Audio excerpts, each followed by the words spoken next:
Naisampa na sa piskalya ang kasong robbery at homicide sa suspect sa panlolob at pagpatay sa 28 anyos na guro nang nadiskubring wala ng buhay sa tinutuluyan nito sa Pacul, Naga City nitong July 18. 7 PM po ng gabi ng July 20 ay naipile na po ang kaso sa City Prosecutor's Office na kung saan dalawang kaso po ang naipile natin sa kanya, yung robbery at saka homicide. Ayon sa Naga City Police Office, matapos ang masusing investigasyon at sapat na ebidensya sa tulong ng legal officers ng PNP, sinikap na agad maisampa ang kaso sa suspect para mabigyan ng hustisya ang pagkamatay ng biktima. Sa tulong na din po ng ating mga kababayan na lalo na yung malapit dun sa area at sa kuwan din ng ating investigador sa pag-iimbestiga, ay naisagawa po natin agad na maipile yung kaso. Yan po ay masusing pinag-adalan po sa tuyang investigador, sagod ang sa tuyang legal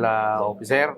Tarabang-tabang po kita dyan para sa karampatang kaso. Samantala, hinihintay pa ng PNP ang resulta ng eksaminasyon kung ginahasa ang biktima na maaaring makadagdag sa kasong kinakaharap ng suspect. Jan Amador, CSN.